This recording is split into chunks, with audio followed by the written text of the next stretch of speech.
11 बज रहे थे। सड़क पे इक्का दुक्का गाड़ियां ही चल रही थीं। अपनी नाइट शिफ्ट खत्म करके अंकिता और रश्मिका बस स्टॉप पर खड़ी थीं। आज तो बहुत देर हो गई, पता नहीं घर जाने के लिए कोई साधन मिलेगा भी या नहीं। अगर कोई साधन नहीं मिला तो रात के इसी बस स्टॉप पे ना बितानी पड़े। अपनी कारे जुबान बंद कर, जब देखो तो बस उल्टी सीधी बातें करती रहती है। अरे कुछ देर रुक जाना, कुछ ना कुछ तो मिल ही जाएगा। लेकिन काफी देर इंतजार करने के बाद भी उन्हें कोई बस नहीं मिलती। धीरे धीरे समय के साथ सड़क पे चलती हुई गाड़ियों का दिखना भी बंद हो जाता है। अरे ये देख, अब तो सड़क पे एक भी गाड़ी भी नहीं दिख रही है। दूर दूर तक गाड़ी और किसी भी इंसान का कोई भी नामो निशान नहीं है। एक काम करते हैं, वापस अपने ऑफिस चलते हैं। हम आज रात वहीं गुजार लेंगे। तुझे अच्छी तरह पता है, रात में 10 बजे के बाद चौकीदार ऑफिस के मेन गेट पे ताला लगाकर अपने घर चला जाता है। ऑफिस जाने के कोई फायदे नहीं है। इस सुनसान सड़क को देखकर मुझे बहुत घबराहट हो रही है। एक काम करना, चौकीदार के घर चलते हैं। वो भी तो परिवार वाला है ना, हम बेफिक्र होकर आज रात उसी के घर पे रुक सकते हैं। अरे पागल, चौकीदार 10 बाय 10 की झुग्गी में रहता है और उसके 4 बच्चे भी हैं। मतलब अब वो हमें अपने घर में कौन सी जगह देगा रहने को भला। अब तू ना ये बेकार की बात बंद कर और चुपचाप खड़ी रह, शायद कोई लिफ्ट ही मिल जाए। फिर काफी देर इंतजार करने के बाद एक नीले रंग की बस उनके सामने आकर रुकती है। बस का दरवाजा खोल कंडक्टर उनसे कहता है, कहिए कहाँ जाना है आप दोनों को? देखिए मेरी पूरी बस खाली है, आप जहाँ बोलेंगी वहाँ आप दोनों को छोड़ दूंगा। इतना कहकर कंडक्टर मुंह में भरी पिचकारी सड़क पर दे मारता है। अंकिता, लोगों का कहना है कि कुछ महीने पहले इसी तरह अंधेरी रात में एक नीली बस के अंदर कुछ बदमाशों ने एक जवान लड़की की हत्या कर दी थी। इस बस का रंग भी नीला है, कहीं ये वही बस तो नहीं है? कंडक्टर रश्मिका की बात सुन लेता है और मुस्कुराते हुए कहता है,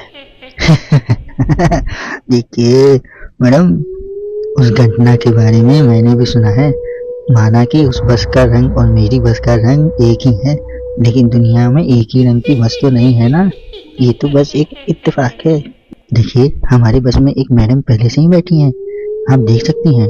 अंकिता गर्दन उठा के देखती है तो बस के पीछे वाले हिस्से में एक लड़की कंबल ओढ़े बैठी हुई थी। सही बोल रहे हैं भैया, बस में पहले से एक लड़की बैठी है। चलो हम भी बैठ जाते हैं, वैसे भी बहुत देर हो गई है। अरे रुकना, रुक जाना अंकिता, मुझे बहुत डर लग रहा है। अरे रुकना, रुक जाना अंकिता, मुझे बहुत डर लग रहा है। अरे तुझे अगर इतना ही डर लग रहा है तो तू यही खड़ी रह, मैं तो जा रही हूँ।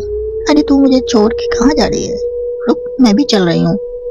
दोनों बस में जाकर बैठ जाते हैं। देखते ही देखते ड्राइवर बस को तेज रफ्तार में चलाना शुरू कर देता है।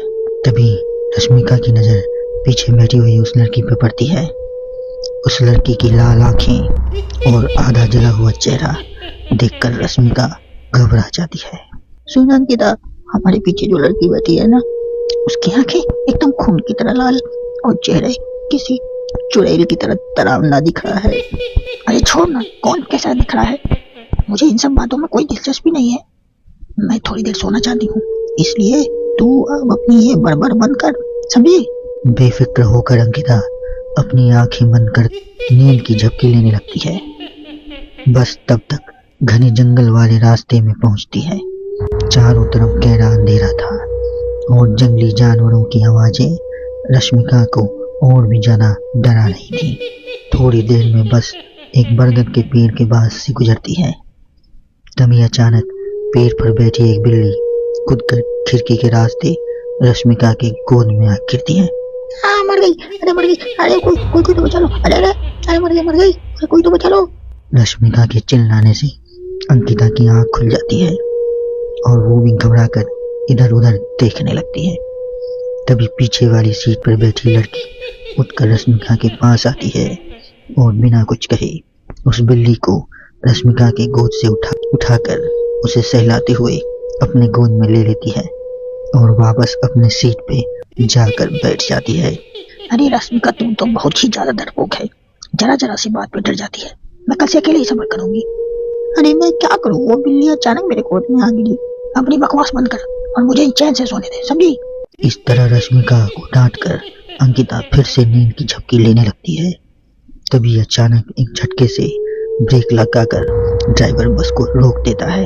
रश्मिका खिड़की के बाहर झांक कर देखती है तो उसे सड़क के किनारे एक काला आदमी खड़ा दिखाई देता है।